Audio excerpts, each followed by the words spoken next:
Allah's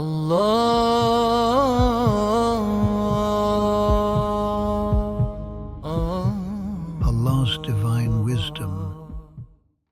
أعوذ بالله من الشيطان الرجيم بسم الله الرحمن الرحيم رب اشرح لي صدري ويسر لي أمري واحلل عقدة من لساني يفقهوا قولي السلام علیکم ورحمۃ اللہ وبرکاتہ۔ اللہ تعالیٰ کے فضل و کرم سے ابھی تک جو ہم لوگوں نے تختیاں پڑھی تھیں اس میں ہم لوگوں نے حرکات کو کور کر لیا تھا، تنوین کو بھی ہم لوگوں نے کور کر لیا تھا۔ اب جو ہم ورڈ پڑھ رہے تھے، جو الفاظ پڑھ رہے تھے، اس میں ہم دیکھ رہے تھے کہ حرکات کو اور تنوین کو کیسے پڑھے جائیں گے۔ یہ مشق ہم الفاظوں میں کر رہے تھے۔ اب جو ہم مزید الفاظ پڑھیں گے اس میں ہم یہ دیکھیں گے کہ اس میں غنہ کس طرح سے کرنا ہے، وقف کس طریقے سے کرنا ہے، آیا کہ اگر حرکات پہ وقف کریں گے تو کیسے کریں گے، تنوین پہ وقف کریں گے تو کیسے کریں گے۔ مزید ہم کچھ الفاظ اور پڑھیں گے جس میں ہماری پریکٹس اور اچھی ہو جائے گی کہ ہمیں حرکات کو کیسے پڑھنا ہے، تنوین کو کیسے پڑھنا ہے اور ان پر وقف کیسے کرنا ہے۔ تو آئیے اپنی کلاس کا آغاز کرتے ہیں تعوذ اور تسمیہ کے ساتھ، پھر ہم اپنے سبق کا باقاعدہ آغاز کریں گے۔ اعوذ باللہ من الشیطان الرجیم، میں پناہ مانگتی ہوں اللہ تبارک و تعالی کی شیطان مردود سے۔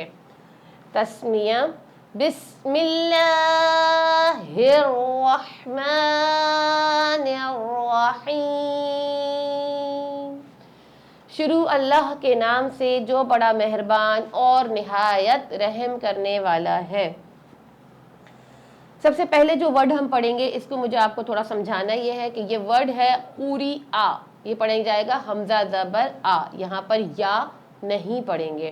بہت سارے قرآن پاک میں ایسے مقام آتے ہیں جہاں پر الف لکھا ہوتا ہے، واو لکھا ہوتا ہے اور یا لکھا ہوتا ہے، لیکن ان کے اوپر نیچے کوئی حرکت نہیں ہوتی، یعنی کہ نہ زبر ہوگا، نہ زیر ہوگا، نہ پیش ہوگا، نہ ہی کوئی اور جزم وغیرہ، کوئی حرکت نہیں ہوتی، تو ہم ان کو نہیں پڑھتے۔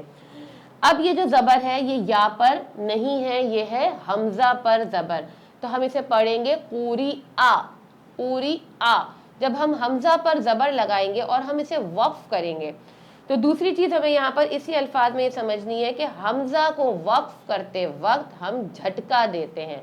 قوری آ، آگے وقف، قوری، ہلکا سا جھٹکا جائے گا، قوری آ، آگے وقف، قوری۔ قاف زبر قو، سین زبر سا، قوسا، میم دو پیش من۔ اسی طریقے سے آپ کو ہجے بھی کرتے رہنا ہے، رواں بھی پڑھتے رہنا ہے۔ کچھ لفظوں کے میں نے آپ لوگوں کو ہجے کرائے، کچھ کے نہیں کرائے، کہ آپ یہ خود سمجھیں کہ آپ کو کس الفاظ میں مشکل ہو رہی ہے، آپ اس کی پریکٹس کرتے رہیں، ہجے سے کریں پہلے، پھر رواں سے پڑھیں، پھر وقف کو بھی کریں۔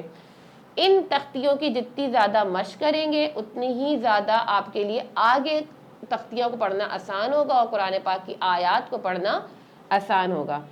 قسم، آگے وقف، قسم۔ کبد، آگے وقف، کبد۔ کتب، آگے وقف، کتب۔ یہاں پر ہم دال پر اور با پر قلقلہ کریں گے وقف میں، یہ میں آپ کو آگے قلقلہ کی تختی آئے گی، میں آپ کو اس میں پورا واضح طور پہ بتاؤں گی کہ قلقلہ کیسے کرنا ہے۔ جس طریقے سے آواز ابھی میں نکال رہی ہوں آپ لوگ اسی کو ہی فالو کریں۔ کسب، آگے وقف، کسب۔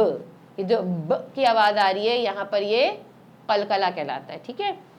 کفر، آگے وقف، کفر۔ کفوا، آگے وقف، کفوا۔ یہ بات میں آپ کو ایک دفعہ اور سمجھا دیتی ہوں، شروع میں بھی میں نے آپ لوگوں کو سمجھائی تھی، جیسے کہ ابدن، آگے وقف، ابدا۔ جب کبھی دو زبر آتا ہے تو دو زبر کو وقف میں ہم ایک زبر سے بدل دیتے ہیں اور ایک الف کے برابر کھینچ کر پڑھتے ہیں، جیسے کہ لفظ ہے ہمارے پاس کفوان، آگے وقف، وقف میں آپ کھینچ دیں گے کفوا۔ اب اس کھینچنے کی مقدار ایک الف کے برابر سے کم ہونی چاہیے۔ لبدن، آگے وقف، لبدا۔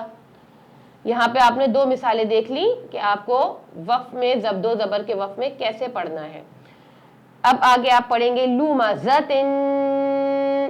اب یہ جو گول تا آپ کے پاس لکھی ہوئی آ رہی ہے اس کو وقف میں ہم ہاں سے بدل دیتے ہیں۔